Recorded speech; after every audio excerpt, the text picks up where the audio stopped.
కొరింథీయులకు రాసినటువంటి మొదటి పత్రిక 11వ అధ్యాయము చదువుదాం. నేను మీకు అప్పగించిన దానిని ప్రభు వలన పొందితిని. నేను మీకు అప్పగించిన దానిని ప్రభు వలన పొందితిని. ప్రభు అయిన యేసు తాను అప్పగింపబడిన రాత్రి ఒక రొట్టెని ఎత్తుకొని కృతజ్ఞతాస్తుతులు చెల్లించి దానిని విరిచి, ఇది మీ కొరకైన నా శరీరము, నన్ను జ్ఞాపకము చేసుకొనుటకై దీనిని చేయుడని చెప్పాను. ఆ ప్రకారమే భోజనమైన పిమ్మట ఈ పాత్రను ఎత్తుకొని ఈ పాత్ర నా రక్తము వలనైన కొత్త నిబంధన మీరు దీనిలోనిది తాగునప్పుడల్లా నన్ను జ్ఞాపకము చేసుకొనుటకై దీనిని చేయడని చెప్పాను. మీరు ఈ రొట్టెను తిని ఈ పాత్రలోనిది త్రాగునప్పుడల్లా ప్రభు వచ్చు వరకు ఆయన మరణమును ప్రచురించుదురు. కాబట్టి ఎవడు అయోగ్యముగా ప్రభు యొక్క రొట్టె తినునో లేక ఆయన పాత్రలోని తాగునో వాడు ప్రభు యొక్క శరీరమును గూర్చియు రక్తమును గూర్చియు అపరాధి యగును. కాబట్టి ప్రతి మనుషుడు తన్ను తాను పరీక్షించుకొనవలెను. అలాగు చేసి ఆ రొట్టెని తిని ఆ పాత్రలోనిది త్రాగవలెను. ప్రభు శరీరమని వివేచింపక తిని త్రాగువాడు తనకు శిక్షావిధి కలుగుటకే తిని త్రాగుచున్నాడు. ఇందువలననే మీలో అనేకులు బలహీనులను రోగులనై ఉన్నారు. చాలా మంది నిద్రించుచున్నారు. అయితే మనలను మనమే విమర్శించుకొనిన యెడల తీర్పు పొందకపోదుము. మనము తీర్పు పొందిన యెడల లోకముతో పాటు మనకు శిక్షావిధి కలగకుండునట్లు ప్రభువు చేత శిక్షింపబడుచున్నాము. చాలండి. పరిశుద్ధుడా, కృప కలిగిన మా తండ్రి, దయ కలిగిన మా దేవ, నీకే స్తుతులు స్తోత్రములు చెల్లిస్తా ఉన్నాం. వాక్యం నీది, వాక్యంలోకి నిజమైన అనువాదం ఇచ్చేవాడు నీవే. ఇదిగో తండ్రి, ఈ యొక్క రాత్రికాల సమయంలో నీవు మాకు ఇచ్చిన క్రమమును ఇదిగో మేము ఆచరిస్తూ ఉండగా, పాల్పంపులు పొందుతూ ఉండగా, ఇదిగో ప్రభువాని యొక్క ఆత్మను మాకు దయచేయండి, నీ అభిషేకం మాకు దయచేయండి. ఇదిగో ప్రతి ఒక్క హృదయం కూడా ప్రభువా నీ వైపు తిరిగి పశ్చాత్తాపంతో ప్రభువా వారి యొక్క అవిధేయతను విడిచిపెట్టి సంపూర్ణమైనటువంటి విశ్వాసముతో నీ బలను సమీపించటానికి నీ యొక్క ఆత్మను మాకు అనుగ్రహించి మా హృదయాలను సిద్ధపరచమని ప్రతి విషయం నీ చేతికి అప్పగిస్తూ యేసుక్రీస్తు నామమున అడుగుచున్నాం పరమ తండ్రి, ఆమేన్. దేవునికి స్తోత్రం. హల్లెలూయా. ఇప్పుడు నా పరిశుద్ధులందరికీ మరొకసారి ప్రభు యేసుక్రీస్తు నామమున వందనాలు చెల్లిస్తా ఉన్నాను. అందరికి వందనాలు. మంచిది పిల్లరా, చదువుకున్నటువంటి ఈ లేఖనము ప్రతి నెల మనము దీనిని చదువుతూనే వస్తా ఉన్నాం. అయితే పిల్లరా, ఇందులో నుంచి ఒక చిన్న వచనాన్ని మనము చూసుకుని మనము ప్రార్థన చేసుకుని మనము కార్యక్రమానికి వెళ్ళిపోదాం. 26వ వచనాన్ని ఒకసారి మనం చదువుకుందాం. మీరు ఈ రొట్టెను తిని ఈ పాత్రలోనిది తాగునప్పుడల్లా ప్రభు వచ్చు వరకు ఆయన మరణమును ప్రచురించుదురు. దేవునికి స్తోత్రం. హల్లెలూయా. చూడండి ఎంత క్లియర్ గా మనకి ఇక్కడ చెప్పబడుతుంది. మీరు ఈ రొట్టెని తిని ఈ పాత్రలోనిది తాగునప్పుడల్లా. హల్లెలూయా. ఏం చేయాలండి? ఏం చేయాలి? ప్రభు వచ్చు వరకు ఆయన మరణమును ప్రచురించాలి. హల్లెలూయా. అంటే ఇక్కడ ఆయన మరణము గురించి మొట్టమొదటిగా నీకు తెలియాలి. రెండవదిగా నీకు తెలిసిన విషయాన్ని నువ్వు అనేక మందికి ప్రకటించాలి. అంతేనండి. మొదటిగా నువ్వు తెలుసుకోవాలి, రెండవదిగా నువ్వు ప్రకటించాలి. మరి ఇప్పుడు నువ్వు ప్రకటించాలి అంటే ఈ దినాలలో అది ఎంతవరకు సాధ్యమవుతుంది? రైట్. ఎంతవరకు మనము సువార్తను ప్రకటిస్తున్నాం? మనకు మనమే ప్రశ్న వేసుకోవాలి. అంటే ప్రభు వచ్చేంత వరకు మనం ఏం చేయాలి? ఇప్పుడు ప్రచురించాలి. అంతేనండి. ప్రచురించాలా వద్దా? ప్రచురించాలి అంటే సువార్తను ప్రకటించాలి. ప్రకటించాలి అంటే ఇప్పుడు నువ్వేం చేయాలి? ఏం చేయాలండి సువార్త ప్రకటించాలంటే? ఏమా సంకలో సంచి చేసుకుని చేతిలో పుస్తకాలు పట్టుకుని చక్కగా అమ్మా ఇదిగో యేసుప్రభుని నమ్ముకోండి, అమ్మా యేసుప్రభుని నమ్ముకోండి, ఈయన రక్షకుడు, ఈయన విమోచకుడు, ఈయన సజీవుడు అని మనం చెప్పుకుంటూ వెళ్ళాలి. అంతేనండి? అంతేనా? ఆ కాలాన్ని మనము దాటిపోయాం. దేవునికి మహిమ కలుగునుగా. ఎందుకంటే పిల్లరా సంతలో చేసుకుని చేతిలో కరపత్రికలు పట్టుకుని యేసు ప్రభు దేవుడు నీ సమస్య నుంచి విడిపించగలడు, ఆయన విమోచకుడు, రక్షకుడు అని నువ్వు సువార్త ప్రకటించినటువంటి దినాలు అవన్నీ అవసరమే. అయితే ఇప్పుడు అవి కాదు. ఆ కాలాన్ని మనం దాటిపోయాం. అయితే మరి ఇప్పుడు సువార్త ఎలా ప్రకటించాలి? ఇప్పుడు అదే విధంగా నువ్వు వెళ్తే ఇక్కడ మనం ఎక్కడ చూసినా ఏం కనబడుతుంది? ఇప్పుడు సమస్య నువ్వు సువార్తలు అదే విధంగా నువ్వు వెళ్ళిపోయినప్పుడు ప్రతి చోట ఇప్పుడు దుష్టుడు ఏం చేస్తా ఉన్నాడు? వ్యతిరేకత చూపిస్తున్నాడా లేదండి? అడుగడుగునా వ్యతిరేకత చూపిస్తున్నాడా లేదా? ఎక్కడికి వెళ్ళినా నీవు పూర్వపు విధానంలో నువ్వు వెళ్ళినప్పుడు అడుగడుగునా ఏం కనబడుతుందండి?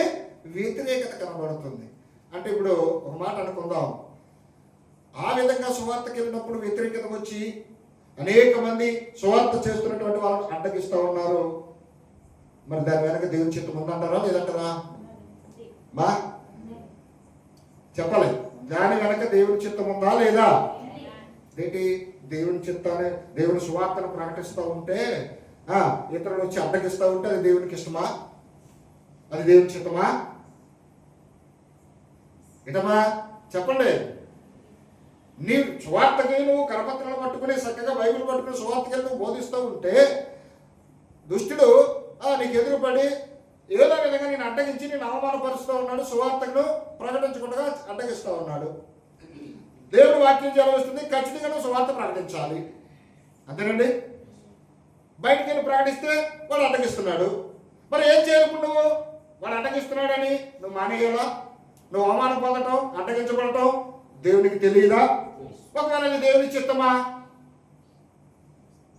అది దేవుని చిత్తమా? దేవునికి తెలియదా? ఏమనుకుంటున్నారు? హల్లెలూయా. ఏదో చెప్పండి అమ్మా, దేవునికి స్తోత్రం. హల్లెలూయా. మౌనం ఉంటే ఎలాగా? ఏదో ఒకటి చెప్పాలి. ఎందుకంటే ప్రతి విషయాన్ని, కొన్ని విషయాలైనా మనకు అర్థం కాకపోతే మనం ఎందుకు భక్తి చేస్తున్నామో అసలు మనకు అర్థం కాకపోతే చేసే భక్తి అంతా వ్యర్థమే. ఇప్పుడు కాలానికి అనుకూలంగా మనం మారినట్లయితే నేనైతే నమ్ముతున్నాను సువార్తకు ఆటంకం ఏర్పడుతుంది అంటే దాని వెనక సంపూర్ణంగా దేవుని చిత్తము ఉంది. ఎక్కడ చూసినా అలాగా ఇలాగా రొమ్ము కొట్టుకుని ఏడుస్తూ రకరకాలుగా బాధలు పడుతూ ఉన్నారు. క్రైస్తవులందరూ కూడా బాధలు పడుతున్నారు. శాఖల వారందరూ ఐక్యంగా కూడగట్టుకుని వ్యతిరేకంగా పోరాటం చేద్దామని నిలుచుకుంటున్నారు. అయితే మరి దేవుని చిత్తం ఏంటి? దేవుని యొక్క లేఖనం చదివిస్తా ఉంది ఏమని? మీరు ఈ రొట్టెని తిని ఈ పాత్రలోనిది తాగున్నప్పుడల్లా ప్రభువు వచ్చే వరకు ఆయన మరణంలో మీరు ప్రచురించాలి ఖచ్చితంగా. అయితే నువ్వు ఎలా ప్రచురిస్తావు? ఇప్పుడు కరపత్రాలు పట్టుకుని వెళ్ళే కాలము మనము దాటిపోయామో. అయితే ఇప్పుడు మనం ఏ కాలంలో ఉన్నామంటే నువ్వు ఏదైతే సత్యమని నమ్మావో, హల్లెలూయా, ఏదైతే నిత్య జీవాన్ని ఇస్తుందని నమ్మావో, హల్లెలూయా, నీ నమ్మకాన్ని నీ శరీరం వల్ల బయలుపరచాలి. నీ నమ్మకాన్ని నీ శరీరం వల్ల నువ్వు రూపుదాల్చుకొని క్రీస్తు యొక్క నిజమైన సారూప్యంలోనికి నీవు మార్చబడినప్పుడు నీవు వెళ్ళి సువార్తను ప్రకటించవలసిన అవసరము ఎంత మాత్రము లేదు. ఎందుకంటే నువ్వే ఒక సువార్తగా మారిపోయావు. నువ్వు ఇదంతా శరీర సంబంధంగా శరీర సంబంధంలో ఆత్మ సంబంధాన్ని ధరించుకుని ఆత్మీయ వాతావరణాన్ని నీలో సృష్టించుకుని నువ్వు వీధులమ్మట వెళుతున్నప్పుడు లోకము నీ వైపు ఎరగబడి చూస్తుంది. హల్లెలూయా. ఎవరు ఈమె? ఎవరు ఈ సహోదరుడు? అర్థమైందండి? ఇప్పుడు నీకు తెలియకుండా సువార్త జరుగుతుందా లేదా? జరుగుతుందా లేదండి? అంతకన్నా ప్రకటన చేయవలసిన అవసరం ఏమనుందా? నీకు తెలియకుండానే వేరు కొంతమందిని నీ యొక్క వైపుకు నువ్వు ఆకర్షిస్తూ ఉన్నావు. ఈ రోజు ఉన్నటువంటి పరిస్థితిలో లోకంలో నీ ఇష్టం వచ్చినట్లుగా నువ్వు అలంకరించుకుని నువ్వు చక్కగా తయారయ్యి వీధుల వెంబడి వెళుతూ ఉన్నప్పుడు ఈ లోకము ఆకర్షించబడి చక్కగా నిన్ను మోహిస్తుంది. అందుకే వాక్యం సెలవిస్తుంది, ఒకడు మోహపు చూపుతో చూసిన మరుక్షణమే ఆ వ్యక్తి ఆమెతో వ్యభిచారము చేసిన వాడగను. హల్లెలూయా. ఎందుకు ఆ విధంగా దుష్టుడు ప్రేరేపిస్తున్నాడు నిన్ను? ఎందుకు ఆ విధంగా నేను దుష్టుడు ప్రేరేపిస్తున్నాను నిన్ను? నీకు దేవుని రాజ్యం లేకుండా చేయాలి. హల్లెలూయా. వాడు ఎక్కడున్నాడో వాడు అక్కడికి నిన్ను తీసుకెళ్ళాలి అంటే కేవలం ఏం చేయగలదు, నువ్వు రెడీ అయితే చాలు, రెడీ అయితే చాలు. అయితే ఇంకొక మాట మనం తెలుసుకుని ముందుకు వెళ్దాం. పాపికి ఎక్కువ శిక్ష, పాపాన్ని ప్రేరేపించే వాడికి ఎక్కువ శిక్ష. ఎవరికి తప్పు చేస్తున్నారు? దేవుడి దృష్టిలో దేనికి ఆయన అవకాశం ఇస్తున్నాడు? పాపికి అవకాశం ఇస్తున్నాడా? పాపాన్ని ప్రేరేపించే వ్యక్తిగా? దేవుడు పాపిని క్షమిస్తాడా? పాపాన్ని ప్రేరేపించే వ్యక్తిని క్షమిస్తాడా? పాపిని క్షమిస్తాడు ఆయన. నువ్వు పాపం చేసావు కాబట్టి పశ్చాత్తాపడుతున్నావు కాబట్టి నిన్ను క్షమిస్తాడు. ఇప్పుడు నువ్వు పాపి అయితే పర్వాలేదు, క్షమాపణ పొందుకోగలుగుతావు. కానీ ఇప్పుడు నువ్వు ఎలా రెడీ అవుతున్నావు? పాపాన్ని లోకాన్ని ప్రేరేపించేటట్లు నువ్వు రెడీ అవుతున్నప్పుడు ఇప్పుడు ఏ సువార్త జరుగుతుంది? నాశనానికి వెళ్ళే సువార్త, నిత్య జీవానికి వెళ్ళే సువార్త? అమ్మా, నాశనానికి వెళ్ళే సువార్త, నిత్య జీవానికి వెళ్ళే సువార్త? నాశనానికి వెళ్ళే సువార్త జరుగుతుంది ఇక్కడ. కాబట్టి నిన్ను బట్టి అందుకే ప్రభుత్వం అంటాడు, ఆ దినమందు నువ్వు నిలబడినప్పుడు నువ్వు వెనక తిరగబడి చూస్తే నువ్వు గుర్తుపడుతున్నంత జనాంగంతో లైఫ్ క్యూ కట్టబడుతుంది. వీళ్ళందరితో అమ్మాట వీళ్ళందరితో ధ్యానం చేసామన్నప్పుడు నేను ఎప్పుడు చేశాను ప్రభువా అంటే తప్పించుకోవడానికి అవకాశం ఉందా? నీ వెనకాల ఎలాంటి కనబడుతున్నారు? ముసలోళ్ళు, ముక్కోళ్ళు, నడ్డోళ్ళు, కుంటోళ్ళు, కర్రోళ్ళు, ఎర్రోళ్ళు అందరూ ఉన్నారు. వీళ్ళతో నేను ఎప్పుడు చేశాను? నీవు వీళ్ళతో చేయడానికి ప్రధాన కారణము నీవు పాపాన్ని ప్రేరేపించావు. హల్లెలూయా. పాపాన్ని ప్రేరేపించడానికి తగినట్లు నువ్వు రెడీ అయ్యావు. అంటే ఇప్పుడు నీ జీవితంలో ఎన్నాళ్ళ నీ జీవితంలో నువ్వు చేసిన స్వార్థ ఏంటంటే ఏర్పరచబడిన వారిని సహితం ఎక్కడ తీసుకెళ్ళడం అడుగుతున్నావు? ఎక్కడికమ్మా? పాపంలో. అయితే దేవుడు నిన్ను నన్ను కోరుకునేది ఎందుకు ఇష్టపడుతున్నాడు అంటే అందుకే చెప్తున్నాడు ఏమని, మీరు ఈ రొట్టెని తిని ఈ పాత్రలోనిది తాగునప్పుడల్లా ప్రభువు వచ్చు వరకు ఆయన మరణమును ప్రచురించాలి. అంటే నాకు జీవాన్నిచ్చేవాడు ఆయనే. ఆయన భూమి మీద పుట్టకపోతే నీకు జీవం ఉందా? ఆయన భూమి మీదకి వచ్చి మరణించకపోతే నీకు జీవం ఉందా? అంటే నీ పుట్టికకు, నీ సావుకు, నీ ప్రతి దానికి ఆయన జనన మరణములు మనకు కారణమై ఉన్నాయి. కాబట్టి ప్రతి విషయం అందుకే ఆయన పుట్టాడు కాబట్టి నువ్వు క్రిస్మస్ గా చేసుకుంటున్నావు, ఆయన చనిపోయిన దినంగా నువ్వు ఈస్టర్గా భావించుకుంటావు, మంచిదే. అయితే నిజ జీవితంలో ఇప్పుడు నువ్వేం జ్ఞాపకం చేసుకోవాలి? ఏం జ్ఞాపకం చేసుకోవాలి? ఆయన వచ్చేంత వరకు నువ్వు మర్చిపోకుండా చేయాల్సిన విషయం ఏంటంటే ఆయన మరణాన్ని. హల్లెలూయా. అందుకే లేఖనం ఏం జరుగుతుంది? ఒకని జనన దినము కంటే ఒకని మరణ దినము మేలు. హల్లెలూయా. కాబట్టి యేసుక్రీస్తు యొక్క మరణాన్ని నువ్వు పదే పదే జ్ఞాపకం చేసుకుంటే నీ జీవితంలో లోక సంబంధముగా నువ్వు ఇష్టపడి జీవించడానికి ముందుకు వస్తావా? జీవించగలవా అమ్మా? దానికి మనం అవకాశము ఇవ్వలేము. అందుకే ఆయన మరణాన్ని జ్ఞాపకం చేసుకోమంటున్నాడు. ఆయన మరణాన్ని నువ్వు జ్ఞాపకం చేసుకున్న ప్రతిసారి కూడా నీకేమర్థమవుతుంది? నువ్వు ఎంత పాపివో నీకు అర్థమవుతుంది. అంతేనండి, నువ్వు ఎంత పాపివో నీకు అర్థమవుతుంది. ఈ రోజు ఏ కుటుంబంలో చూసినా ఒక మాట మనం చెప్పాలి అంటే మన మాట మన పిల్లలే వినలేనటువంటి పరిస్థితి. అవునా కదండి? ఎందుకంటే లోక ప్రభావం, లోకంలో బ్రతుకుతున్నాం, లోకంలో జీవించాలి కనుక లోక ప్రభావం నా మీదకు, నా కుటుంబం మీదకు రాకుండా ఉండాలి అంటే నిత్యము మానకైన మరణాన్ని మనం జ్ఞాపకం చేసుకోవాలి. ఎందుకు జ్ఞాపకం చేసుకోవాలంటే మనకి జీవాన్ని ఇచ్చి మరణాన్ని జయించగలిగిన శక్తి ఆయనలోనే ఉంది. ఆయనలోనే ఉంది కాబట్టి అందుకే మానకుండా ఆ శక్తిని పొందుకోవాలి అంటే ప్రతి దినము నువ్వేం చేయాలి?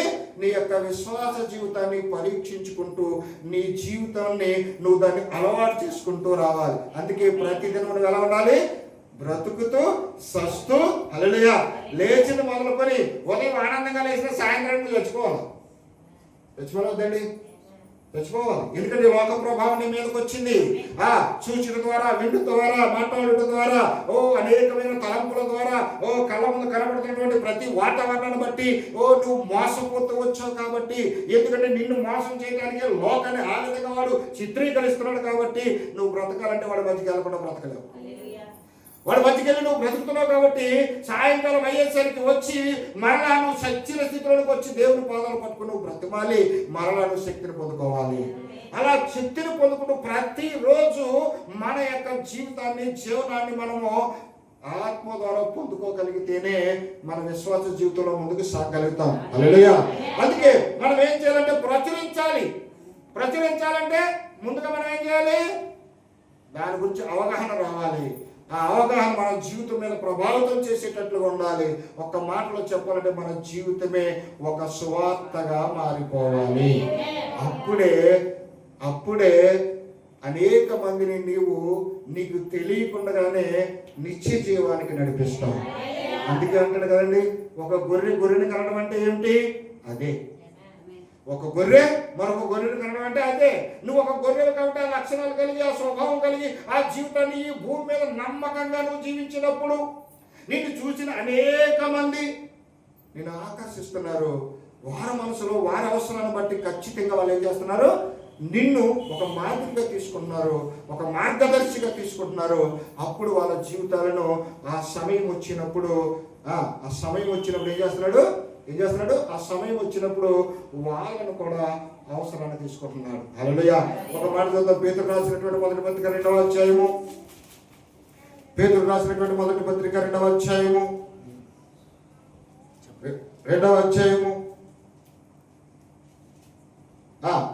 11వ వచనం నుంచి చూద్దాం. ప్రియులారా మీరు పరదేశులను యాత్రికులై ఉన్నారు కనుక ఆత్మవిరోధముగా పోరాడు శరీరాశలను విసర్జించి అన్యజనులు మిమ్మల్ని ఏ విషయంలో దుర్మార్గులను దూషించిరో ఆ విషయంలో వారు మీ సక్రియలను చూసి వాటిని బట్టి దర్శన దినమున దేవుని మహిమపరచునట్లు వారి మధ్యలో మంచి ప్రవర్తన గలవారై ఉండవలెనని మిమ్మల్ని బ్రతిమాలుకొనుచున్నాను. హల్లెలూయా.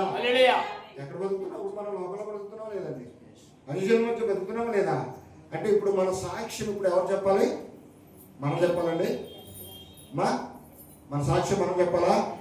మన సాక్ష్యం మనం చెప్పుకుంటే చాలదు, వీళ్ళ వాళ్ళు చెప్పాలి. ఎవరైతే దుర్మార్గులను దూషిస్తున్నారో వాళ్ళందరూ మన గురించి ఒకప్పుడు వీడు తాగుబోతూ, ఒకప్పుడు తిరిగిపోతూ, ఒకప్పుడు వ్యభిచారి, ఒకప్పుడు దొంగ, ఒకప్పుడు లోక నైజమంతా ఈ వ్యక్తిలో చూసాము. కానీ ఇప్పుడు హల్లెలూయా అవి ఏమిటో ఇతనికి తెలియనంతగా మారిపోయాడు. అంటే ఎంత సాక్ష్యం అండి అది. ఆ సారూప్యంలోనికి మనం రావాలి అంటే, ఆ సువార్తను మనం ప్రకటించాలి అంటే ఖచ్చితంగా ఆయన ఆశించిన ప్రకారం మన జీవితాన్ని మనం కలిగి ఉండాలి. అదే నిజమైన సువార్త. దేవునికి మహిమ కలుగును. కాబట్టి ఆ విధంగా మన జీవితాన్ని మనము ఉండగలుగుతున్నామో లేదో ఒక్కసారికి మనకు మనమే పరీక్షించుకుని, ఎవరికి వారే, ఇంకా ఏం చెప్తున్నాడండి, ఎవరికి వారే ఈ బలను సమీపించే వాళ్ళ ఏం చేయాలి? మళ్ళీ మూలవాక్యానికి వద్దాం.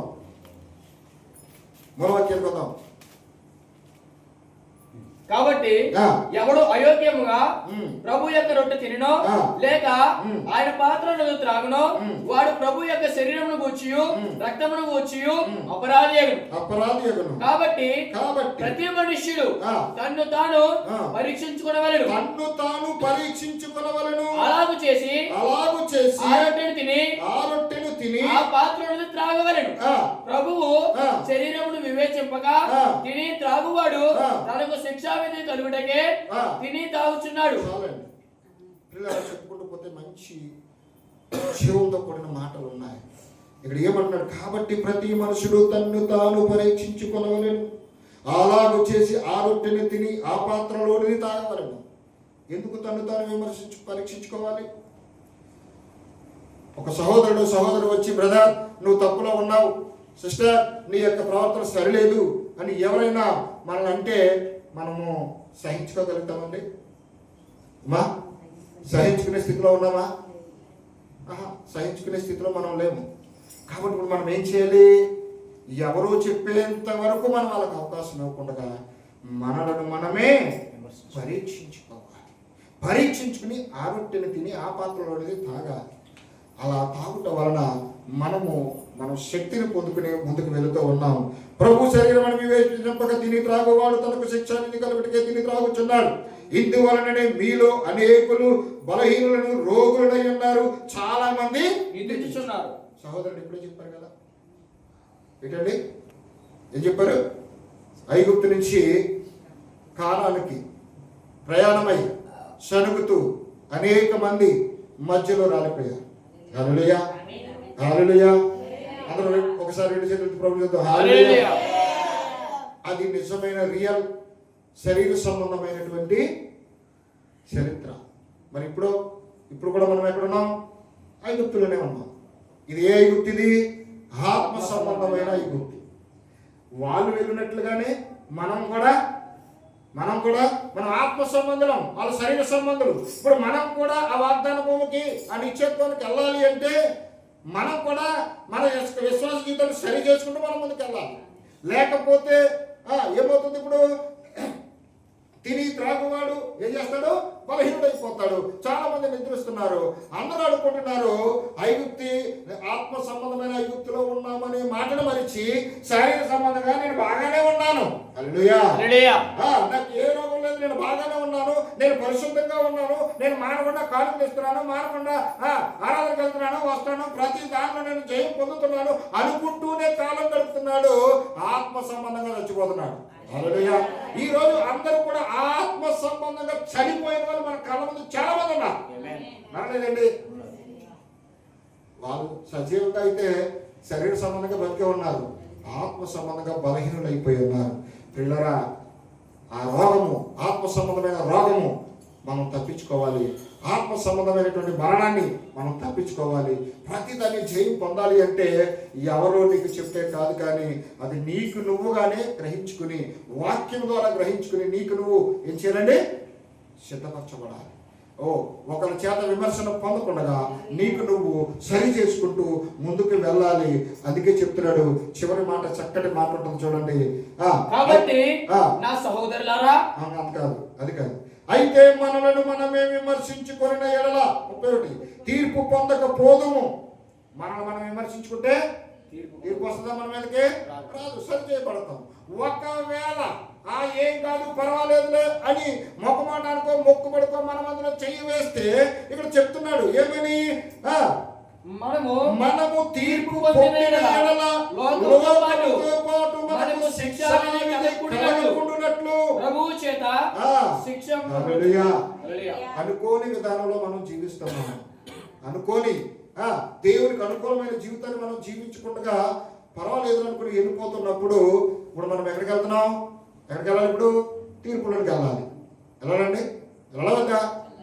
తీర్పులోకి వెళ్ళాలి. ఇప్పుడు లోకస్తున్న తీర్పులోకి వెళ్ళి నువ్వు తీర్పులోకి వెళితే ఏమైనా విలువ ఉందా? దేవుడికి ఏమన్నా ఘనత ఉందా? మరి ఇప్పుడు దేవుడికి ఏమొస్తుంది? అవమానం వస్తుంది. ఇప్పుడు దేవుడికి అవమానం రాకూడదంటే ఇప్పుడు ఏం చేయాలి? మనం సరి చేయాలి. ఎవరు సరి చేయాలి? ఇప్పుడు మనకు అవకాశం ఇచ్చాడు, మనం చేసుకుంటే మనకు తీర్పు లేదు, మనం దాన్ని ఉల్లంఘించి పక్కన పెట్టి మన ఇష్టం వచ్చినట్లు మనం వెళ్ళిపోయాము. అప్పుడు మనం తప్పు చేసాం కాబట్టి తీర్పులోకి వెళ్తాము. మనం తీర్పులోకి వెళ్తే దేవుడికి అవమానము. ఆ అవమానం రాకూడదని ఇప్పుడు దేవుడు ఏం చేస్తున్నాడు? చదవండి, అక్కడే ఉంది కదా, మళ్ళీ చదవమాట. మనము తీర్పు పొందిన ఎడల లోకముతో పాటు మనకు శిక్షా విధి కలగకుండునట్లు. హల్లెలూయా. లోకానికి నీకు ఒకసారి శిక్ష ఇస్తే ఇంకా 5 విలువే ఉంది అనగలండి. ఆయనకైనా విలువ ఉందా? ఆయనకైనా ఘనత ఉందా? మహిమ ఉందా? లేదు. వాళ్ళు లోక సంబంధులు, నువ్వు ఆత్మ సంబంధులు, వాళ్ళు నువ్వు ఒకటి కాదు. కాబట్టి ఆ తీర్పు నువ్వు రాకమునిపే ఇప్పుడు మనము ఎవరి చేత శిక్షింపబడుతున్నాం? మనకి శిక్షనిచ్చేవాడు ఇప్పుడు ఆయనే. చెప్తుంది కదా, ప్రభువు చేత శిక్షింపబడుచున్నాము. హల్లెలూయా. ఇప్పుడు మన ప్రవర్తనను బట్టి ప్రేమించే వ్యక్తిని మనము ఎంతకన్నా తీసుకొచ్చాం? ప్రేమించి ప్రాణం పెట్టే వ్యక్తిని కొట్టి శిక్షించే కాడకు తీసుకొచ్చాం. ఎవరు తీసుకొచ్చారు? ఇది మనమే, మన ప్రవర్తనే. కాబట్టి ప్రభు యొక్క బలను మనము అయోగ్యంగా ఎన్నడూ తీసుకోకూడదు. ప్రాముఖ్యమే ప్రభు వల్ల. కాబట్టి ఖచ్చితంగా ఆత్మతో సత్యంతో ఆయన ఆరాధిస్తూ ఆయన ఏం చెప్పాడో ఆ క్రమంలో మనకు వెళుతూ నిశ్చయంగా చాలామంది ప్రభు రాత్రి భోజనాన్ని నిర్లక్ష్యం చేస్తారు. అది ఇంకా భయంకరం. కాబట్టి పిల్లరా, మనము మన స్థానాన్ని, మన స్థితిని మనం గమనించుకుని పరీక్షించుకుంటూ మనం ముందుకు వెళ్ళవలసిన వారుగా ఉన్నాం. ఇంకొక మాట చెప్పాలంటే, ఆయన వచ్చేంత వరకు ఆయన యొక్క నిజమైనటువంటి మాదిరి మనమే. పౌలు గారు ఏమన్నారు?